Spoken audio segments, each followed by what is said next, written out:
So this is going to be a little late for the news on when it actually happened and when this comes out. But recently we received the world received the news of Akira Toriyama passing away.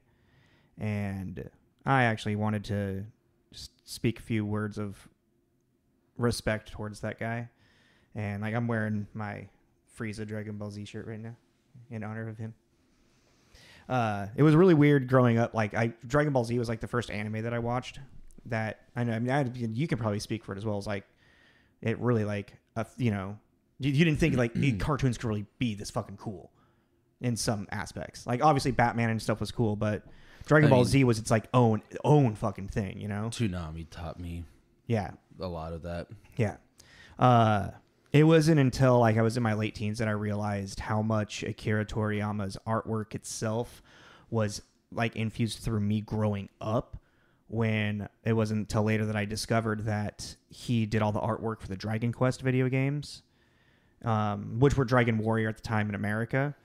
And like he was like a driving force in that creation of all of that as well. And then he was also the lead art designer for Chrono Trigger, which... Oh, yeah. Yeah. Forgot about that. And just like it became very clear to me that pretty much anything that Akira Toriyama had ever created, I was immediately drawn towards.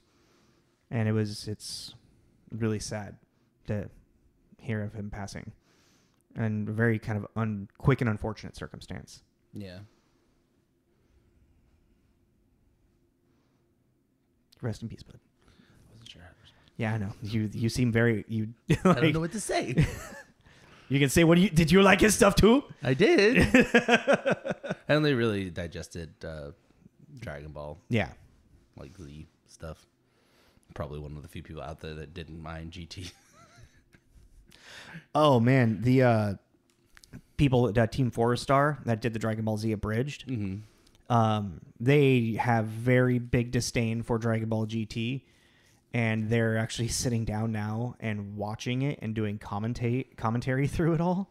I haven't watched it. They haven't released an episode. Well, maybe by the time this episode will be out, but I'm really excited to watch them react to it because I've never watched all of Dragon Ball GT, so I'm going to be kind of watching it with them, watching their responses. I hope there's one of them at least that's like, Kaiser is like more like it's not good, but it's fun.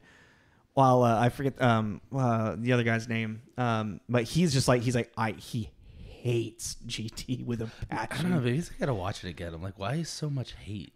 It's just such a departure from the characters that they're just not written the same way.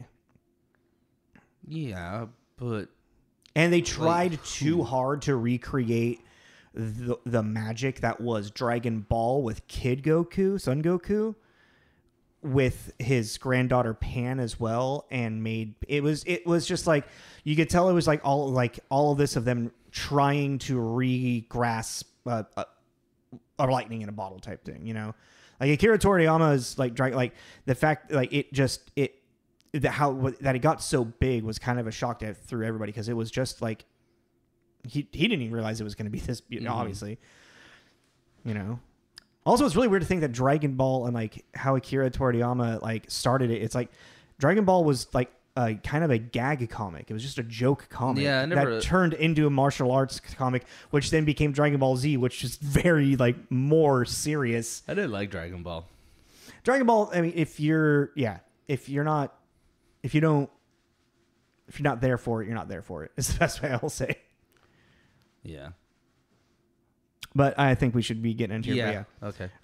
Again, rest in peace, Akira Toriyama. This is Tommy. This is Jacob. This is Tommy and Jacob's Mix. Get your shit together.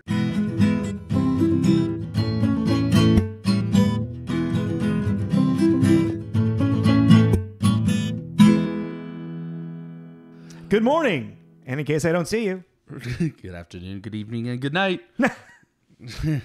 Scott is fucking... welcome back, everyone. I'm Tommy. That's Jacob. Or not welcome back if this is your first time listening. Yeah, I'm going to make you do it. I was going to do it. Yeah, I know. Just derailing me.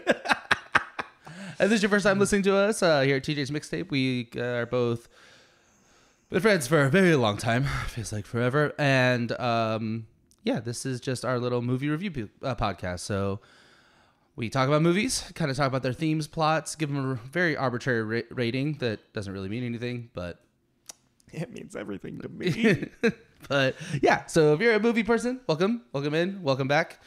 And today we're going to be talking about a movie that, again, like with, if you listen to Vanilla Sky, I'm going to go ahead and do the thing I did last time and be like, if you haven't seen this movie, turn this off. I don't think this is too much of a spoiler-y one. I think it is. It's not, I don't know. You get like everything like within the first like quarter of the film. Yeah, but it's like, it's one thing to explain Fight Club and then watch Fight Club. Like, well, yeah, but it's like that. The twist is at the end, kind of like Vanilla Sky. I know, but this is an interesting build-up to... Anyways, I say that. Jake can go fuck himself. But yeah. If I could, I would. But yeah, we're doing, what is it? 98's, the year. 1998's The Truman Show. God damn it. Yes. The Truman Show. Do you want to give the synopsis? Oh, yeah. A man living the American dream becomes increasingly paranoid that his perfect existence is not what it seems. That's a good way to describe it without actually kind of giving it away. Yeah. I was like, because this is a weird film to me, in the same vein, kind of sort of like the Stepford Wives, but not as overtly dark and twisted. Yeah, fair. It kind of has this weird, you kind of are almost forgetting how messed up this situation is until you kind of sit there. It's something you can kind of chew on. It's because there's like a weird genuine care for Truman. Yeah. Through like not only the audience, but like kind of the curator, like Christoph and whatnot. The godfather figure. Yeah. Like, so, and it's not so, it doesn't feel this pressure of like everything's about to end, you know? Yeah. But it's also just in the moment to moment. It really isn't until like you sit the chew on thing. You kind of sit there for a minute and you go, "Oh wow, this whatever plug-in situation here. This entire thing was completely orchestrated, and that's really gonna mess with your head. Not only for Truman, but everyone involved that's been in this world for this long." And I think it's safe to say, considering that we're doing this and then we're doing next week, that we were doing a specific block. And I think this one actually fit kind of... I didn't know if this was going to fit into that. Oh, very much fits. I was kind of... So we were basically this whole month doing some variation of a simulation. Mm-hmm.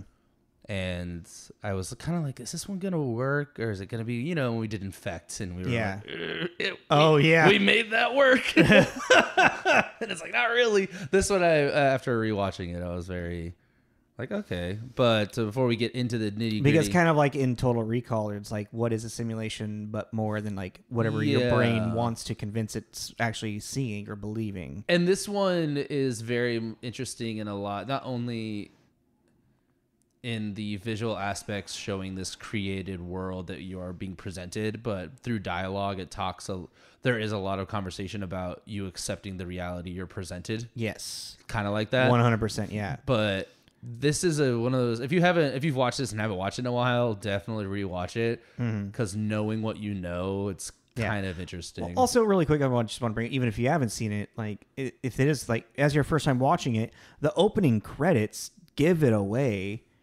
Like, and if you're paying attention, you're going to notice it doesn't say Jim Carrey starring Truman. It says Truman Burbank as Truman. Fair. Created by Christoph. Meryl, whatever, playing. That's very fair. Yeah. I still say, though, if you haven't seen this, I would not listen to this until you have. Just because it would be more fun to watch it than listen to us talk about it. Of course. I mean, yeah, anytime that you haven't seen a movie that we're talking about, you should try to watch it first. Josh. Can't wait to hear that. Do I need to leave the room or? No, that's all good and fun. But yeah, so Truman Show, yeah, came out June 1st, 1998. It was actually box office success. I mean, Jim Carrey kind of at the top of his game here, in the middle of it, middle of the hump. What? I was gonna say before we get into that, like nitty gritty, what I've been keep trying to do. Did you like it? Oh, of course. Okay, well, just trying to get the vibe. Yeah, it's like one of my favorite Jim Carrey movies. And then real quick, just on Jim Carrey, this is also a movie that if someone says to me, I'm not a real big fan of Jim Carrey, totally understand. I think it's a particular flavor, especially with Ace Ventura and Dumb and Dumber. Yeah, it's a particular flavor of bad if you don't like him. I think it's fine. You're allowed to have your opinion. But this is one of those movies. My opinion's right. With this movie, this is one of the movies I would bring up and be like, well, have you seen The Truman Show? Yeah. Or like Truman Show, Cable Guy. If you don't like Ace Ventura, you're not going to like the Cable Guy. I think you might. No, he's even more obnoxious than the Cable Guy. Yeah, but he's so like evil. Or what's the other? Or Eternal Sunshine. Yeah, because it's like this is very. He has a couple moments. The Majestic. Then this he has a couple moments that are very Jim Carrey over the top, but it's like this just shows. It broadens the spectrum of just Ace Ventura. So this is one of those if someone's like, oh, I don't really like Jim Carrey, I'll be like, oh, do you like The Truman Show? And then sometimes they're like, yeah, I just still don't care. Or sometimes like, oh yeah, he was good in that. I'm like, yeah, he has his moments. And what's really interesting is apparently there was also talks for Robin Williams to be in this as well. There was, I forget who else I read as possibly for Truman, but I'm starting to I just notice weirdly throughout the 90s, Robin Williams and Jim Carrey kind of always were considered for similar roles, but they would have taken a completely different routes. Well, yeah, but their style of humor and comedy. Yeah. A lot of. I was gonna say, is Robin pretty physical? He could be. He's pretty physical. Yeah, it depended on what he was always. doing. No, Jim Carrey. Ace Ventura. Jim Carrey is pretty physical. Very physical. Very much over the top physical. Robin Williams, but they're both witty. I don't know. It's like a lot of ad lib. Mm-hmm. A lot of freedom. I'm pretty sure Robin Williams is probably a lot more ad libby in another way. It's like if there was like a stat sheet to like pound get them, you know what I'm trying to say? Yeah, like a bracket. I think they're both very ad-libby in very different ways. Yeah. I think it's kind of like with Robin, it seems like just from what I've like heard over the years, it was kind of like going into the scene, building up. It was a lot of, okay, let Robin run with it, and then we'll pick what we want. And then Jim Carrey was very in the moment. Yeah. This is what we need to happen. Yeah. A, B, C, and then in between do what you want. Kind of. Overactor. Hag. Liar, outtakes. Oh no, they're on to me. Okay. Let's get into the actual like people writing and directing and doing and stuff. So directed by Peter Weir, who has a very interesting directing career. Speaking of Robin Williams. Yeah, I know. Dead Poet Society. Which also, I didn't realize that was 89. I don't know what it is. Also, just another side tangent about Robin Williams now. Sure. I didn't realize how many movies Robin Williams did in the 80s that I thought were early 90s. Like what? Hook, this, or Dead Poet Society. Fisher King. Maybe that is early 90s. I think that's early. I think it's like 93. No, Mrs. Doubtfire is 93. Yeah, but I thought Fisher King was... What's his name? What the fuck is his name? Jeff Bridges. Speaking of Jeff Bridges, also a director. 91. It is 91? Okay. He also... I forget. I didn't write it down, but Peter Weir directed a movie that Jeff Bridges was like nominated for an Oscar in, about this guy who survived a plane crash and had a new lease on life type thing. Master and Commander. Yeah. Like really kind of all over the place. He's from Australia. He's an Australian film director. And yeah, he's like been nominated for a lot of like Academy Awards, but never won it. In 2002, they finally like gave him like a honorary Oscar because he's retired now. He doesn't direct anymore. when we do notes and I write down like directors and stuff, I always put an asterisk next to movies that I like. Oh, that sounds interesting. And that I look at their ratings and whatever. Yeah. But Peter Weir, 1, 2, 3, 4, 5. I added 5 of his movies to my watch list. Damn. All of them nothing under than a 7 out of 10 on IMDb. What were they? Just really quick. The Way Back. Okay. Witness. Okay. Fearless. That's the one I was trying to remember with Jeff Bridges. Year of Living Dangerously. And Gallipoli. Gallipoli. But no, and I had them all to my watch list. Because also I discovered on IMDb on next to the title, if you hit the little plus button, little icon, no, that's not what it looks like. Are you talking about the one that looks like a flag? A stamp? I don't know. What does your brain interpret as? Now I'm like, I don't remember what it looks like. Does it look like this? No, it looks like an eye. Oh. You click that, and then it tells you all the stuff you need to know, and then you can add it to your watch list, and it tells you where it's streaming and everything, so you don't have to click and open a new page. Oh, that's cool. Yeah, I was like, oh, IMDb. Look at you go. Cool. And then our writer, Andrew Niccol. Andrew Niccol, also Australian. New Zealand. Did it say? Oh, no, really? Okay. New Zealand. Which I only thought was interesting. From the oceanic area. Hey, that's the fucking continent. No, but I'm like, he pissed off Australians and New Zealand in that one statement. Anyways, I just thought that was interesting too, because of once I found out it was an Australian director and then a screenwriter from New Zealand, I was kind of like, I kind of feel that in a way. This doesn't feel very American. This doesn't feel very American made to me in some way aspects. I don't know what to pinpoint on it, but I was like, okay, this feels like it's a different vibe. It doesn't than an American director I feel like would have done. Yeah. And I don't know why it feels that way. It's the approach of the commentary, and I think just like the humbleness to it all. And it's the approach of this simulated American dream thing. You know, I don't know. There's something about it that I was like, okay, that's why it has a very distinct feel to it. Yeah. And everything and its vibe. But Andrew, I don't know. I put a star next to Gattaca, but I saw there was one called Simone with Al. Yeah. And it kind of seemed like a her before her. Kind of, yeah. Kind of vibe. So yeah, Al Pacino. It came out. I remember when it came out when I was a kid. I remember as a kid watching it. He's developing kind of like an AI actress or something. Yeah. Yeah. And he kind of like he gets too infatuated with her. Yeah. And like it's really interesting. It's good. And also The Terminal, which is a great movie. Yeah.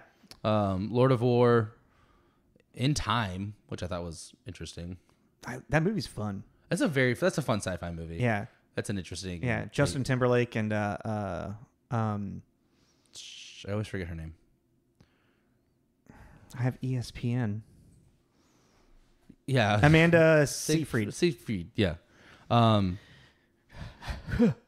He adapted The Host, Stephanie Meyer. Yeah, I saw that. He really likes the sci-fi. He's like a big sci-fi type guy. But yes, the Host is the Twilight, but with aliens, right? Yeah. Well, yeah. More or less. They're very different stories, actually. It's just Jacob coming in dropping some Stephanie Meyer knowledge. I've actually seen The Host. Have you seen The Host? No. Okay, I have. I cut it off at Twilight. That's it. And that's five movies. I didn't even know I was watching Stephanie Meyer's like thing until like halfway through it. I was like, wait a second. But apparently this original script that had been working on it, like he submitted a one-page treatment for the Truman Show in like 1991 called like the Malcolm Show or something. Yeah. Right?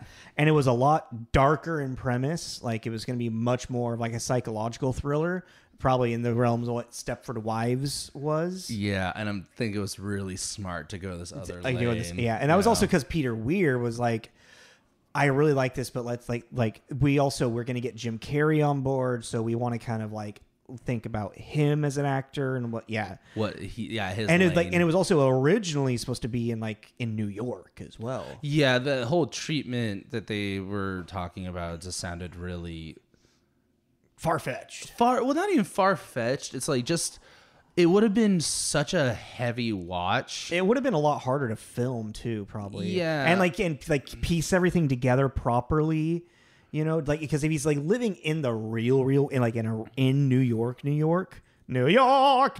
sorry. Then yeah, it's just like, I mean, I'm really curious of like where Andrew Niccol's mind was going with like the development of it as well. Because like the closest thing that I can think of like that would represent that is a movie that came out, I think maybe a year after this with Matthew McConaughey, Ed TV, where he wins a weird contest and then his life is just now 100% public, like to everyone. That's a weird movie. That's a good movie. Well, it's also, I don't know, I've been doing this thing where it's like, you know, we're talking about this different vibe of the movie and then looking at what came out around the same year and everything. It really just would have, I think it would have stood out with the dark theme, but I think it would have got muddled down. Yeah, because I don't think it would have been as impactful. Yeah, I think it would have been like because there's. Oh, have you ever heard of the Truman Show? Oh yeah, I remember the Truman Show. There's something about the honesty of Truman Burbank and us. Well, I think the biggest thing that makes this movie special is the fact that we actually. Okay, now it's product plus nice. Yeah, the Moco Coco. That was the funniest shit. What are you looking at? Who are you talking to? Yeah. Is we have a perspective of the people in the fictional world watching it and loving Truman and caring for him, rooting for him in every way, which is not you don't get that in dystopic things like this. Yeah, no, it's like that's a good way of putting it. It has this very lighthearted, loving. Yeah, he is a human being, but he's a character. He's Joey from Friends. Yeah, you know. Yeah, exactly. It's a very interesting, and especially even though he's a character, he's still a real human being. We are watching him live a reality that's fabricated. But it's his reality that is real. Yeah. But it's also really interesting for this being in 1998, what now in 2024, what has become and happened. Dude. It's such an interesting watch. Because reality TV at this point hadn't really gotten to the peak that it is now. Where it's like you are famous to be famous thing. Yeah. It's really, really interesting. Yeah. And it's weird to see it with this, you know, and obviously you're only seeing it from the perspective of the people that are fans of the show. You never really see someone go, but it's like, you know, the hate the Kardashians get and all this kind of this. And because even then, this is really before the echo chambers of the internet. No, this is like, I mean, because before Paris Hilton. Yeah, so it's kind of interesting to see like there's this weird kind of like, oh, this is so like they love him so much, and you're like, in the future. It's gonna be like there are some people that hate Truman. Yeah, there are death threats going to Truman. Well, let's get into starring early. Let's get into okay. I mean, I'm enjoying that we're having like this we'll get natural banter with it as well. So like we said, our star who plays Truman is Jim Carrey. Who we covered in Eternal Sunshine of the Spotless Mind. And have we done another one? Have we done more than Philip Morris? I love you, Philip. Oh, goddamn. We've done so many movies. Oh, wait, but before we did that, how many movies did you see? Oh, I count like between like 50 and 55. I counted 47, and for the time being, 1998 is on the blacklist of movies to review. Because we've done too many? We've done 10. We've done 10 movies from 1998? Yes. Oh, my God. All within the top 200, so no more. 1998 can't be touched for a while, okay? Unless it's something really like, oh, well, we gotta do it, you know? Yeah. It's a fucking anniversary or something. But yeah, Jim Carrey, like I said, Ace Ventura, Liar Liar, Majestic. We kind of went over a lot of his stuff already. It's Jim fucking Carrey. If you don't know who he is, you've been living under a rock. Or you're young. I don't know. What's the last thing he was in? Sonic. Oh, yeah, there you go. he was awesome. Yeah. I like those movies. I enjoy Is there a them. discourse about those, about people hating them? Because I thought those were for a video game adaptation thing. I think the first one is not very well written. The second one, they improved it quite a bit. Well, and getting Idris Elba to be Knuckles was Dude, a so baller great. move. Yeah. Like, Yeah. The saving grace of those movies, in my opinion, is Jim Carrey as Eggman. yeah. That's really, yeah. I just think in the realm of movie video game adaptation stuff, that one's pretty. It's fun. It's fun. Mm-hmm. Who'd you got next? I got Ed Harris. Okay. Ed Harris plays Christoph, who's our puppeteer, I guess, our Creator. showrunner. Mm-hmm. We talked about in Snowpiercer and Gravity. Jesus Christ, I completely forgot about those two. Yeah. I already forgot about Gravity. I wrote down fucking The Rock and Milk Money as movies that he's been in that I remember him being and in. I gotta do it because this is so funny. It keeps happening. He's an enemy at the gate. The sniper one I always fucking talk about for some reason. He's the Nazi sniper. I think it's so weird. Like every 4 episodes that movie comes up. It's not that much, but it feels. No, it but feels the like last time it came up was Gravity because of him. Yeah. Ooh, I just got lightheaded all of a sudden. What the fuck? But then it came up in Super Mario because of Bob Hopkins. And then Is he in that? I think he has a bit part in it. Enemy at the Gate. Mm-hmm. One day. We'll just never do it for some reason. Anyways, Laura next. Yeah, I got Laura next. Laura Linney, who plays Meryl / Hannah, which I don't really Meryl. So that's Truman's wife. Her name in the show is Meryl, right? Yeah, her real name is Hannah. Yeah. I don't think we've never done anything. I with her. didn't see anything. Yeah, we talked about Love Actually. We've talked about it. Yeah. She's absolutely fantastic in Ozark. I still need to finish it. Ozark is the Jason Bateman show. It's also like I binge watched the first 2 seasons, and it was so much to take in. That show is so intense. That's the if you want to stop me, you're gonna have to fucking kill me. Check the little blonde person. Yeah. Oh, she's fantastic in that show, dude. Really, Laura's in Kinsey, which I don't remember Kinsey that well. I don't even know what that is. You know the Kinsey scale, that spectrum of sexuality. Oh, okay. That's about the doctor that made that, and it's about his life and his experimenting. Not experiment. His experimenting. I guess kind of, yeah. But his research on sexuality, and at the time it was a real big taboo. Like, don't talk about it. Yeah, exactly. Yeah. And then she was recently, not recently, but she was in Nocturnal Animals, which if you want to watch something really psychologically fucked up, I've heard of that. it's really good. She's like the lead of the Big C. Yeah, lead in the Big C. About cancer. I have Noah next.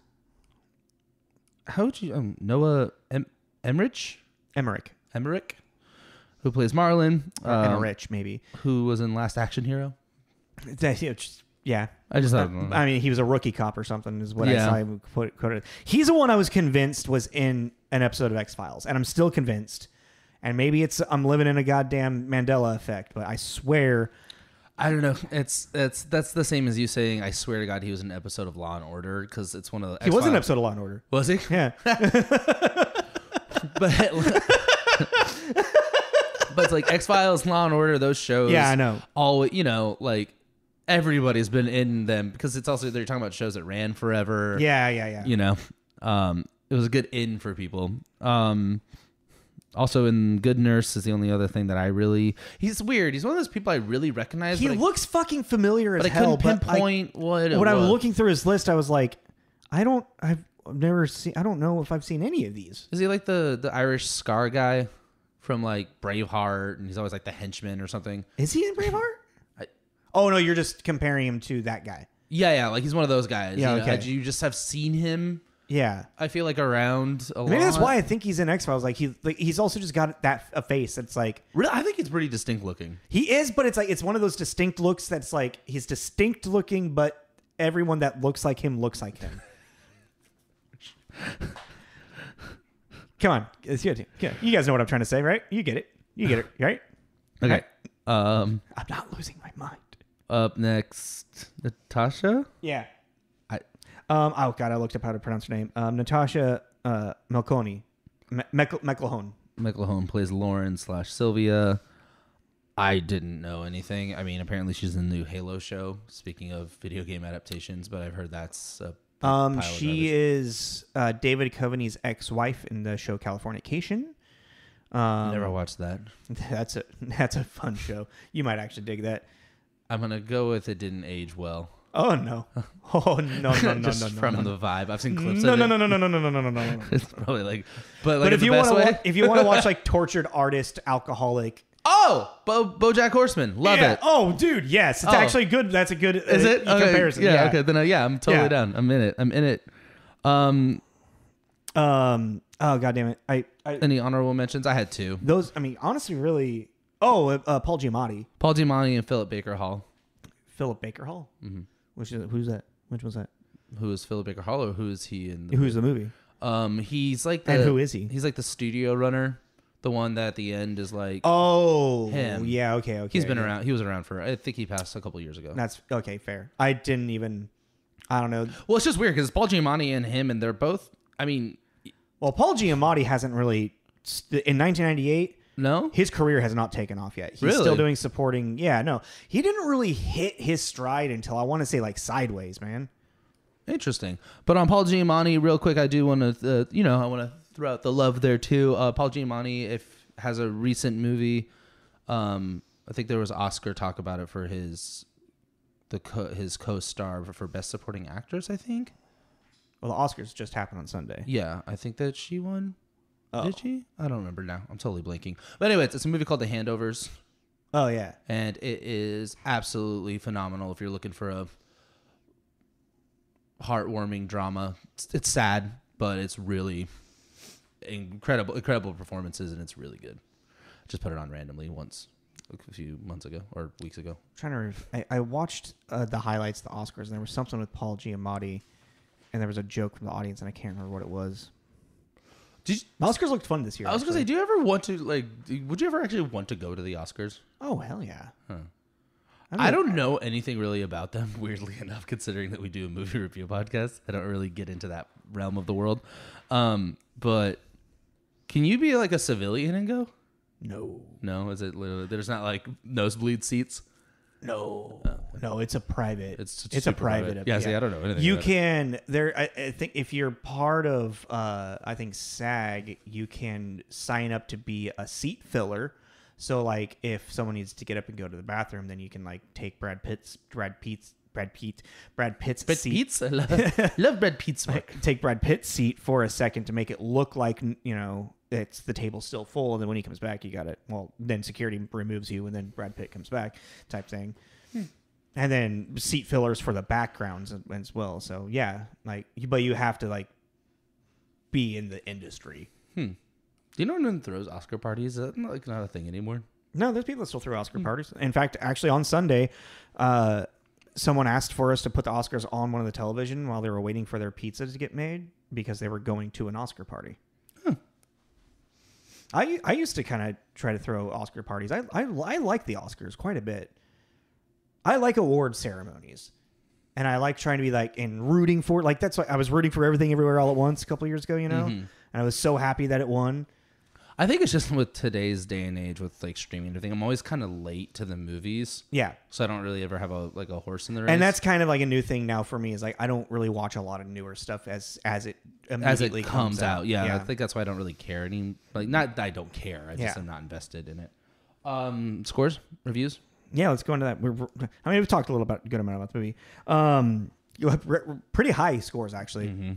IMDb's got an 8.2.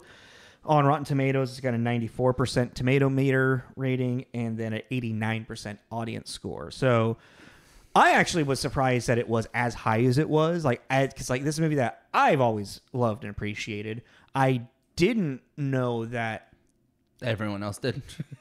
Kind of, yeah. Yeah. I didn't either. Not to the same aspect, the gravitas that it actually. I was like, oh wow, this is. And also for how critically kind of acclaimed it is, lack of Academy Awards through this. It was nominated for Best Original Screenplay and for Best Director. But like Jim Carrey didn't get an Academy nomination, which I think is strange because his performance is absolutely fantastic in this. They won the Australian Film Institute Awards for Best Foreign Film and Best Motion Picture. But also looking at the movies that came out this year, like Life is Beautiful is like that's a movie just in another realm of just greatness, like just what it is. Saving Private Ryan, blah blah blah blah. But yeah, I was like, huh. Yeah, I mean it won a Golden Globe. Mm-hmm. 2, actually 3 of them. So actually, and it won a lot, just not. Just no Academy Awards. Yeah, no. It's because Peter Weir was on it. He's cursed. He cursed all the Academy. He got his honor. Let's go into your reviews. So yeah, we've only had this a couple times, but on Metacritic, out of the critic reviews, as a 90 out of 100, which is universal acclaim, with 30 positive reviews. No mix, no negative. Mm-mm. Yeah, all right. Just 30. Let's see.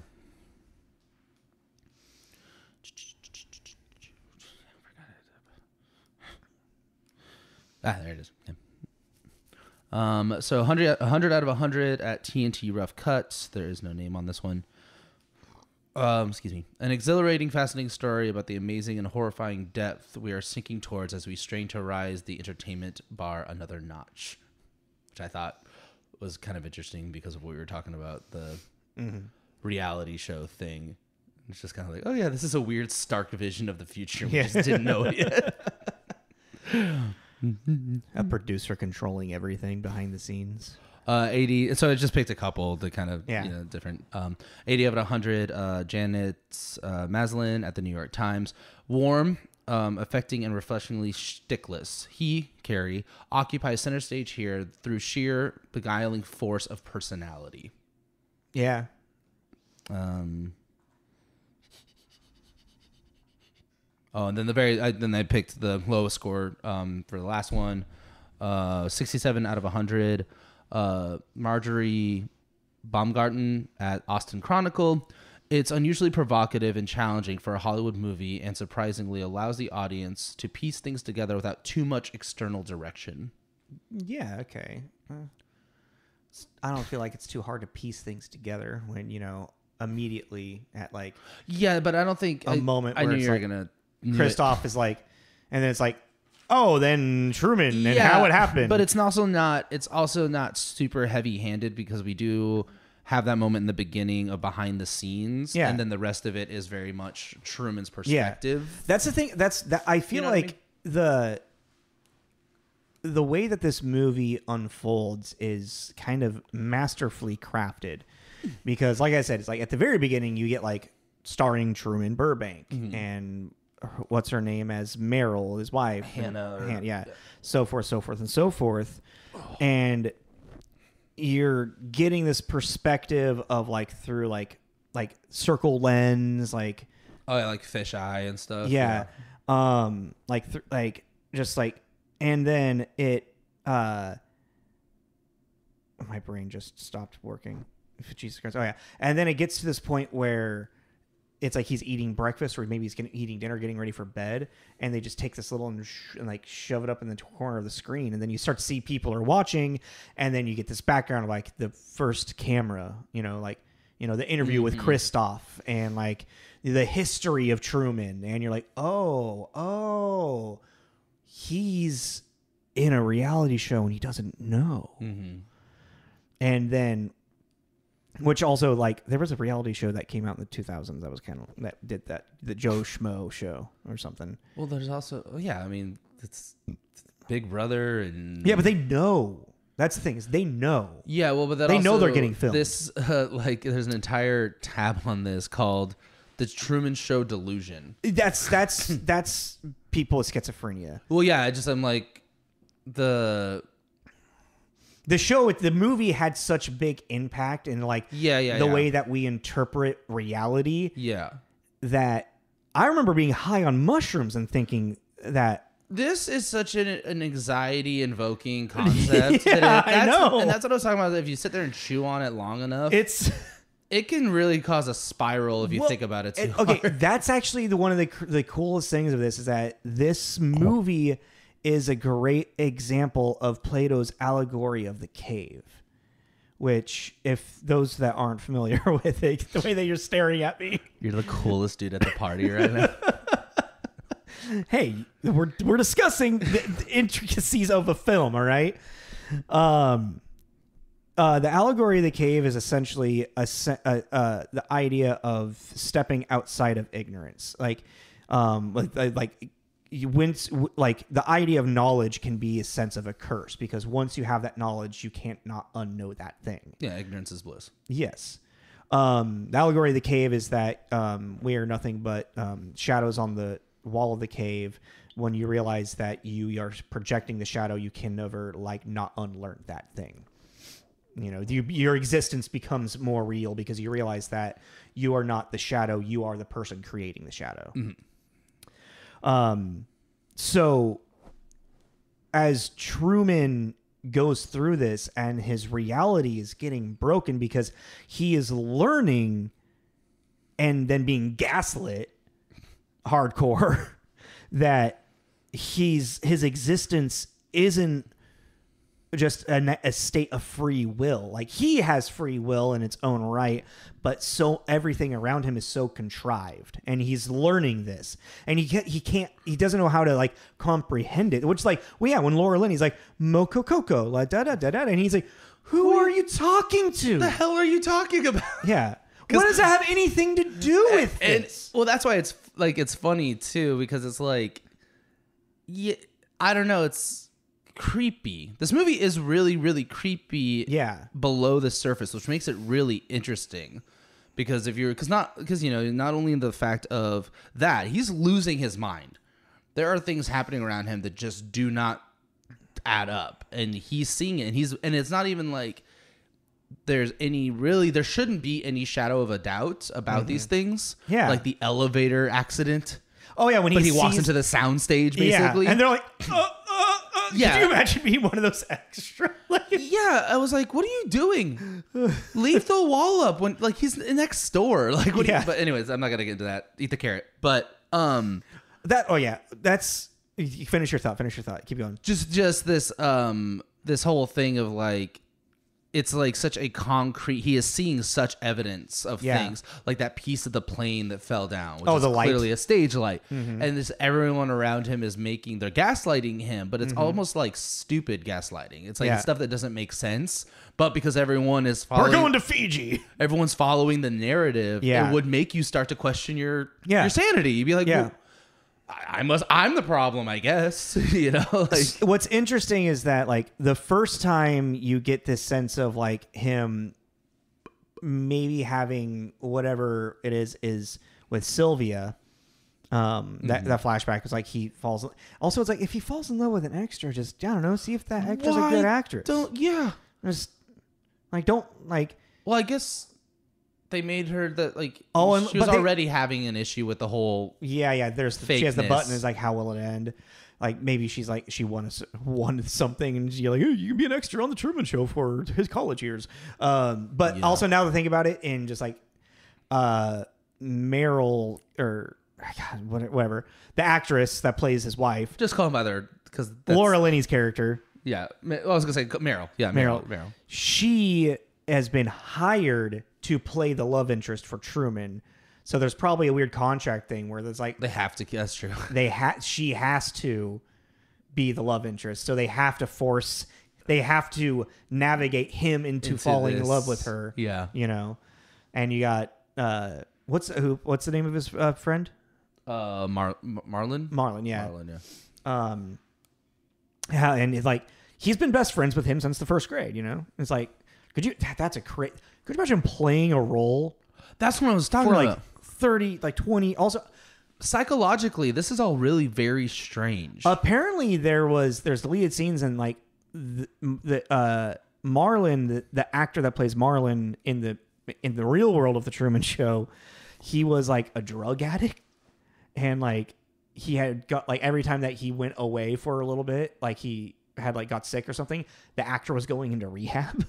Who said this? It's in Wikipedia somewhere. Oh, well, because I was wondering about that whole when you went and sold chickens for Kaiser or whatever for a summer. I'm like, where would he have had to go? Yeah. To be gone rehab. Interesting. Or, if they're cutting that out, then, maybe it was like, hey, I want a vacation, Mm-hmm. But what's interesting is like, and I feel like this movie, it starts at a point where not only is Truman starting to become more aware, like he has this like secret like obsession with Fiji and Sylvia, because like it was such a traumatic, like the traumatic moments of his life, his father passing away. You get that flashback of the dog. That's why he's scared of dogs. That was a good one. I really like that one because until they showed that, I was like, what is this deal with dogs? Like, he really doesn't like dogs. And then they sick dogs on a child. I know, right? The thing with Sylvia, and so like these are like big moments for him, and also it's really interesting is that he's at the true core of Truman, he is an explorer. He wants to know the world that's beyond this island, and he's wanted to since he was a kid. Just naturally wanted to be that. Mm-hmm. And they're like, "Well, fuck, we gotta suppress this shit. We gotta break him down, make him sell insurance. They constantly remind him of death and mortality all the time." And the dangers of traveling, the statistics of this crashing and this when he's falling. sitting in the fucking the airport or whatever, and it's like the plane with the lightning coming. Is that the travel agent? This could happen to you. It could happen to you. It's like, Jesus. It's funny. This movie's really funny in a very like dry, dark way. Yeah, not a ha-ha way, but it's really funny. But it's that light that comes crashing down. That is kind of starts it all, the catalyst. It's like the inciting action. Yeah, it's the thing that kind of makes everything. And he's like, you can tell he's like listening to the radio, but he's just kind of half-assed, like, oh, okay, airplane. Like he's not registering it, but like things like he's starting. Well, because he's even having he's starting to realize the shadow. Well, yeah, and he's also like he's having conversations with the guy on the radio, the host, but he's not, because in his head it's just this coincidence because it's this very arbitrary general question. Yeah. But we know that it's very possible the radio guy is listening. Mm-hmm. They want it to feel like that's the thing is they want it to feel like it's his world as well, but they want him to not know that it's all surrounded a bit around him. God damn, it's so creepy to think about. Just like if you were to just like be like, Jacob, if this is all fucking, you're Truman. I'd be like, Well, then also there's just a lot of cool little themes too that you can, I feel like, not crazily add to the whole of the film in the sense of even like this world that they created. Mm-hmm. There's this what's it called? Shit, I totally had it. This Too Close to the Sun. Hey, Chris. Yeah, no, but the hubris. The hubris of man in it too, because they're talking just so nonchalantly about this gigantic space behind the Hollywood sign in LA that you can see from space, along with the Great Wall of China. It's just this and you're just sitting there and you're like, you're going to use this much resources and land and you could list off everything they're using for this. Then the state of, even in 1998, the state of the world as it was then, not compared to even now, to create homes and stuff for fake people. Yeah. They're not really, I mean, they're people, but these lives are completely like these like fictional, I thought it was really interesting because there is this kind of like patting themselves on the back about how cool and great this is, which also think about this, like also on that, there's the network. It's one channel. It's the Truman Show channel. It's the Truman channel. Yeah. Channel 3, the Truman channel, But it's like, or unless you have to pay like you could have to pay a special. It's like pay-per-view. You have to pay. Nah, I think you do that. You do that for the big things. Did you see like for the wedding there was like a huge, like they did like an event like in like an amphitheater, Yeah. Like you pay for that, but like you get a $10 a month. You can watch the Truman Show. 98. Oh yeah, subscription services, man. I guess I don't know. I feel like you want to get them hooked like a drug.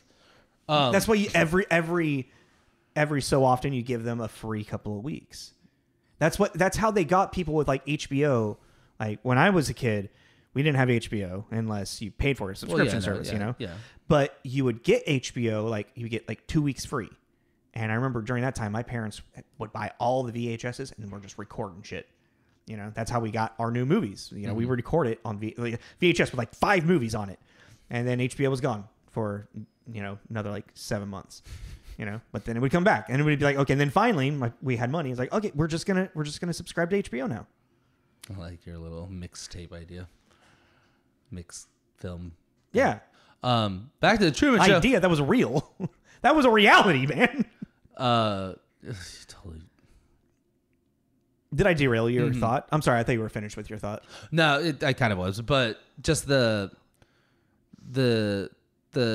oh yeah, that's what it was. It was just this. It was kind of this interesting, the hubris of this wasteful thing, but then also it's kind of insanely impressive. It reminded me of Hunger Games. It's like it was a world within our world that controlled the weather, controlled the time of day, controlled. It was kind of, in that sense, it's cool, but it's also terrifying. Well, what's interesting is like, and that's kind of where, other than like, you know, him naturally wanting me to explore, like there's constantly always like a little bit of like trying to re-navigate Truman back to the narrative that Christoph wants to have for Truman, and you know, for whatever reason, which also his control.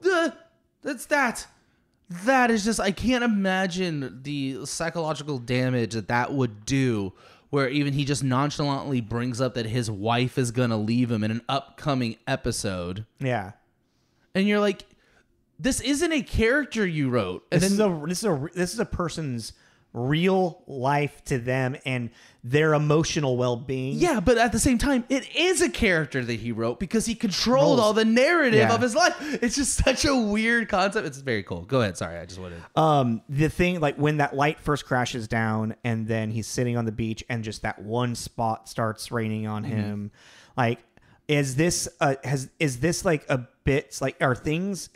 Is this a representation of things falling apart at the studio? That's what I was thinking. I was thinking that, or is this on like, the studio constantly? Has Truman been experiencing moments like this through his entire life, and now it's finally reached its peak? He's finally really noticing them back to back. That is a good question, because there is no real narrative unless we missed it. I didn't catch any. Well, there's like when he was a kid, one of the guys that snuck in for the Christmas gift.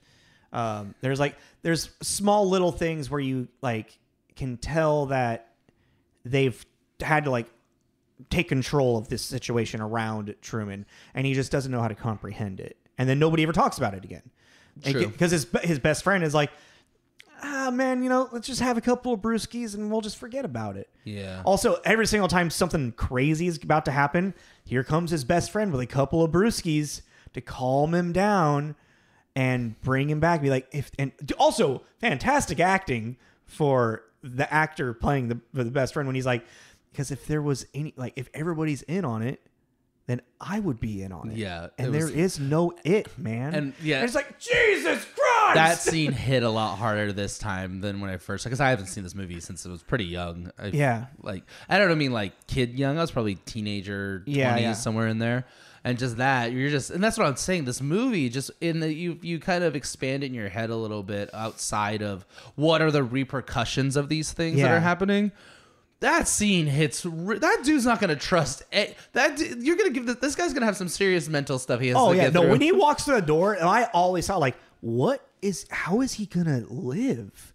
Walking out to Hollywood, Los Angeles in the 90s. Dude, could you imagine the paparazzi that would be surrounding Well, just the him? culture shock. I just think of Blast from the Past. Yeah, because I know it's like he's living this like weird white picket fence, like perfect American dream Fallout life. You know? Yeah. No, it really reminded me of Blast from the Past. Yeah, no, 100%. Oh my lucky stars. No, but it's like that's what I imagined it was just going to be this like. It's gonna be a fucking alien planet. Yeah, It's gonna be a complete. Well, I mean, Sylvia's obviously gonna come running to his fucking, and, he's gonna see her, and like she's weirdly now been watching him for 10 whatever X amount of years since college, obsessing over him still. Both of them. She hasn't moved on. Both of them have huge red flags. The last thing they need to do is meet. That's like smashing two atoms together. Yeah, it's gonna be fucking terrible. Yeah, like I was thought. I mean, I guess. Well, she would, but she also might be the only one he could ever like trust. Well, yeah, and I was like, if you think about it too, they met in college, so it's been 10 years because he's about to be 30. Is that okay? I was about to ask. Did they ever mention his age? Actually, I did the math at the bar. Okay, it was like 10,109. Oh yeah, it's been going on for 10,910 days. And that's just how long it's been running. I don't know if there's problems when he was a kid. So in that with the math of 365 days, it's 29 point. Okay. So he's a 30. Let's just say he's in 30s. Oh man. So it's kind of like it's not for him to still be hung up on this person isn't that crazy considering 20s to 30s. This is really his first love, but also I just thought the craziness of how it all happened. He's gonna stay obsessed with her in a weird way. I just thought of this too. There's like this the alien finger. There's this weird. There's this kind of weird. Excuse me. Disdain that Meryl has for Truman. You can kind of tell. Oh yeah, and you kind of jump to. Because she's being paid to act like the wife, and she's crossing her fingers in the wedding photo, like that whole thing. Mm-hmm. But then I just realized that she knows everything that's going on. Yeah, she's a member of the cast. Yeah, so she knows what he's doing down there. He's down there obsessing about this other woman, and she's sitting there like, why doesn't this fucker just love me? Yeah, and even though she may not love him, it still might cause this weird kind of. What am I doing wrong as an actress? To not make him fall in love. I'm doing everything. Or even just not even like that, not even from an acting standpoint, or just this feeling of rejection just as just a person. Well, I mean, she also has that amazing fucking freak out after he's like, oh, how am I supposed to work? Or how, like, this continue. How am I supposed to continue working under these unprofessional conditions or whatever? Yeah. Like, she breaks the fourth wall in a very clever-ish way. Well, yeah, because it does, like, Truman doesn't really question like how she's or what she's saying. Well, I think it's also if you put it in the context of what's happening in that moment. Yeah, there's a lot happening, so I think that even he's surprised by because that's kind of his serious like break point for a second. Yeah, and like it's like she's running to Marlon and hugging him. So it's like she's saying it to Marlon in a very dramatic way. Like, how can I work under these circumstances? So it seems like it's like a plea to Marlon, even though you can tell when they cut the cameras, like you see her looking up like she's talking to the I'm showrunner. Fucking quitting. Yeah. I can't do this anymore. This is fucked up. Yeah. And then you get in his next day at work, Vivian. She's going to be working in the... And she's the new love interest they mentioned the way before. she's looking. Yeah. Yeah, but it's just... That's why this movie... That's what makes this movie fun, too, is thinking about, like, beyond the veil. Like the... And I just never thought about that. Just the fact that everybody... God... And it's kind of like we're getting that way now, too, just with the amount of just social media and everything. But it's like... to be watched unknown. That's the thing is like I wrote down is like the obsession of watching reality behind a hidden lens.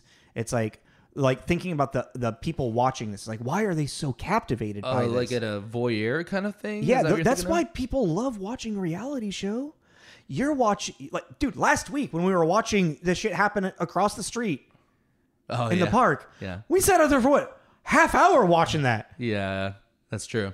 Like, it's innate for us to want to watch people but we're privately like not seen, noticed. That's like watching because it's watching what you're not supposed to watch. It's like being a fly on the wall.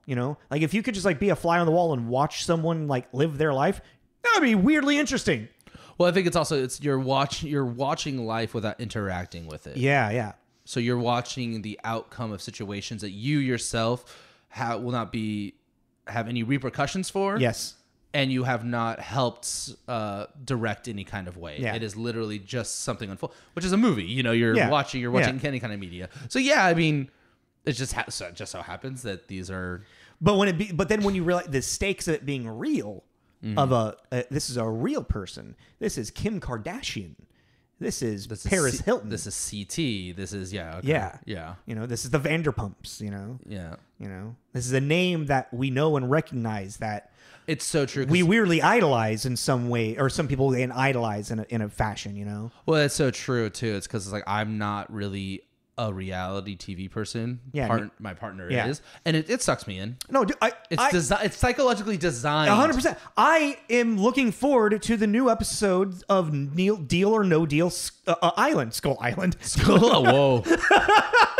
It's Deal or No Deal Island. Had to up those ratings. Yeah, right. It's Deal or No Deal Island, and it's Survivor meets Deal or No Deal, and I'm hooked.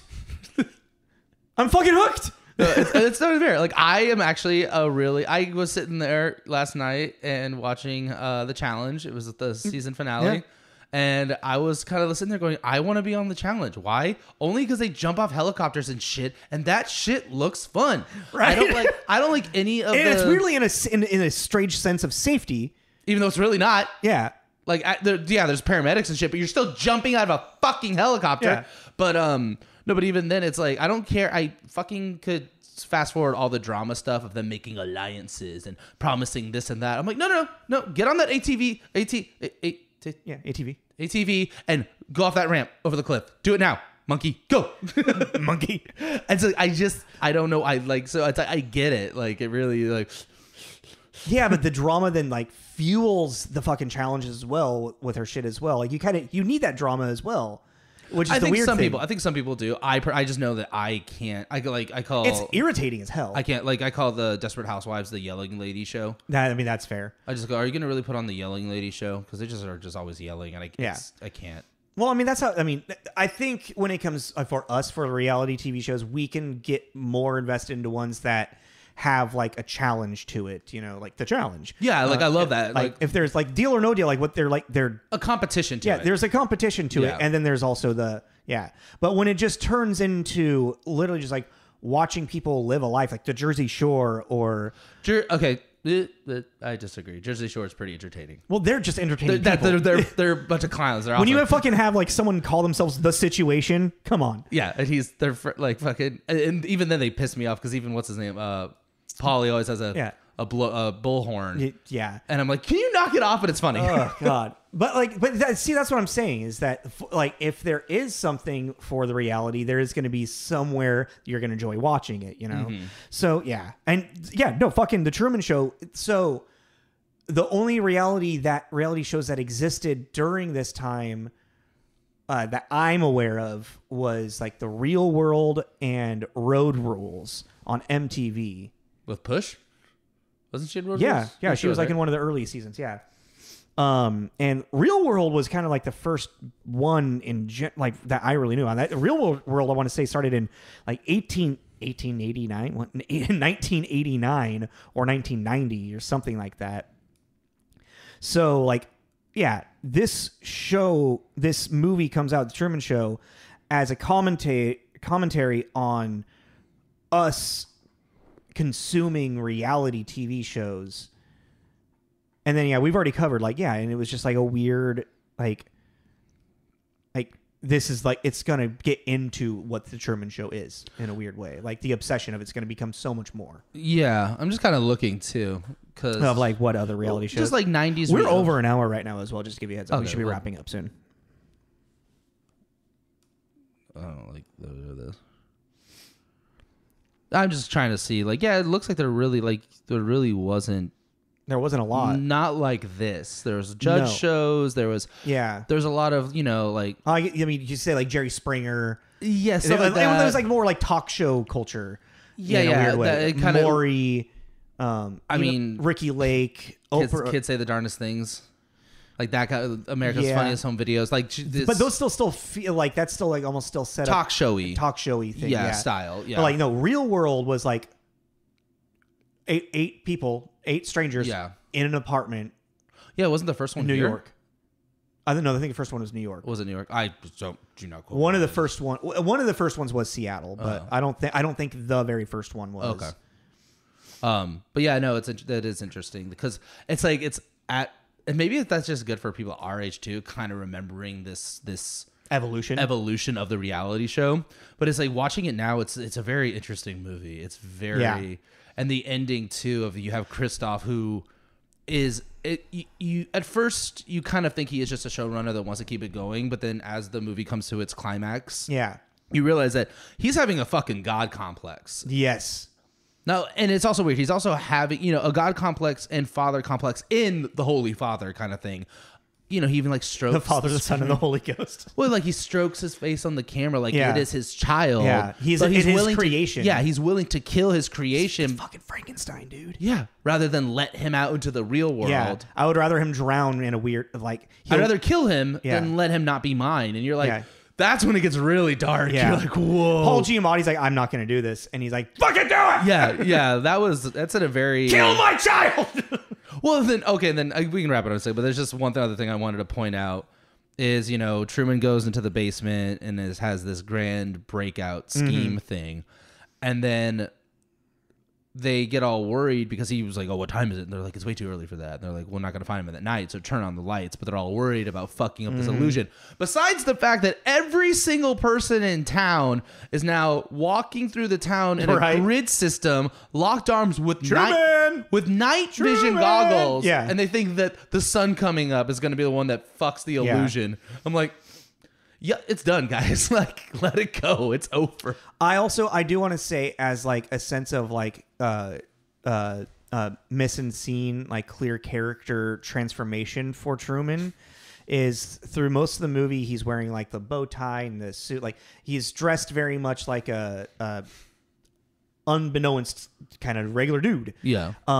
And he's like he metamorphoses into this actual explorer when he's on that boat. He's got like the classic idea of what an explorer looks like. The turtleneck and the black slacks. I was kind of confused by that. Like, when did the costume change happen? I mean, it's like a cat burglar thing. He probably changed when he was down in the basement, when he hit everything. And also you got to think he's also living in this world. Like, well, I got to look the part of the explorer. But he doesn't like it. I don't know. He doesn't know. He knows his world is controlled. It's not until the very end that he's told that he's... Yes. Right? I mean, I feel like the whole thing is like, one, it's a director's choice to show characters. Yeah, the metamorphosis. Okay. Yeah. Eat the carrot. Yeah. Yeah, I'll show and also to say, like, I mean, I don't know, if he's sneaking around, he's going to wear all black so he can hide better. Yeah, turtleneck. Yeah, whatever. Anyways, I'm gonna harp on it. Oh, I finally got that piece of chicken out of my tooth. Is that what you've been fucking doing on camera this entire time? And then you're a fucking animal. It was in my mouth. You didn't have to. Oh, is that the thing that gets you? Do I need to bring up some shit that you do, bud? You get the thing I sent you? What the fuck do I do? I don't want to say it on camera. Okay, tell you off camera. I'm curious. You know what you do. That you do so well.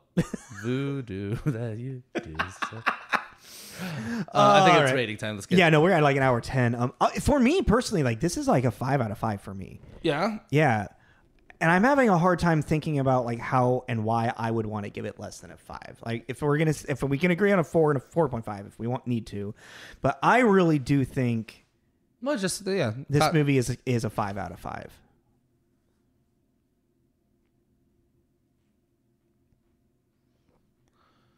I think I don't really see any really big flaws with the writing, and the acting I think is absolutely fantastic with everybody. The way that everything is presented and unfolds, I'm just usually careful. I don't know why I'm overly cautious with the 5 out of 5s, but it's like I guess that would have to be it because I can't really think. I mean, it's interesting. It's like I do want to say it's a 5 out of 5, but it's like it's not like the same 5 out of 5 as like maybe Mad Max Fury Road was. Well, no, because those are two completely different types of movies. Yeah. For what this is, where it's kind of a dark comedy, dramedy about what we kind of were doing, a simulation about what is reality. Because even then, with Christoph saying that if he wanted to leave, he could. Even we're not holding him, like, we're not keeping him hostage by force. That's right. We're changing the narrative and the reality in which he, it's like if he really wanted to find out, he could, which he ends up doing. Yeah. So it's like, I guess, we got to get a 5 because I think it really aged really well. It ages very well, and it's just a good. It's interesting to kind of say how it's aged. Is like that to make a weird comparison. It's kind of like when like Orwell released 1984, and like how that became kind of weird reality.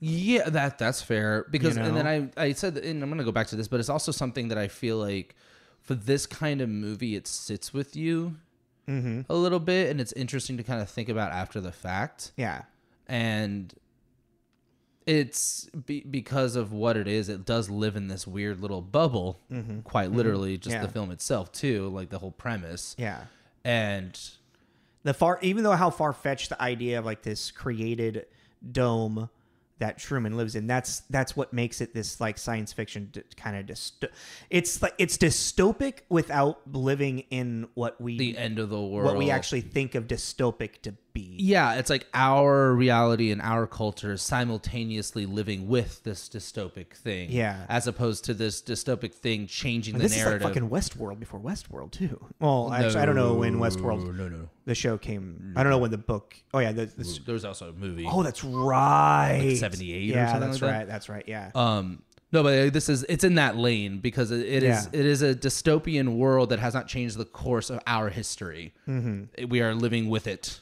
Yeah. But it's this pleasant dystopia. It is.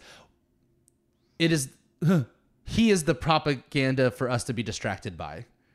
In this, yeah. But he is, you know what I mean? It's this weird. Yeah. It's very. So yeah, I would say okay. We can give it a 5 out of 5 because it is a very interesting. It's not something I would watch over and over and over and over again. It's not a comfort food movie, but it was very. I'm glad we added it to the list and got to it because I don't think this is weirdly a movie I could put on in the background and just have on repeat. Well, the soundtrack's great. Oh yeah, the music's really good.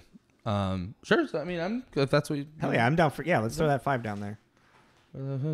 Also, we've talked about it longer than any other movie for a minute. So yeah, true. All right, so we're gonna get a 5 out of 5 for Carrey. Join us.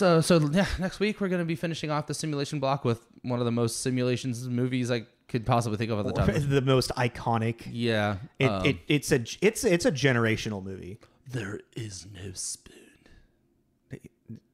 The kid, he doesn't say that. Yes, he does. He says it in the elevator shaft. Oh, that's when he learns to do the stuff. There is no spoon. There is no. Oh, I am the one. That's the second one though.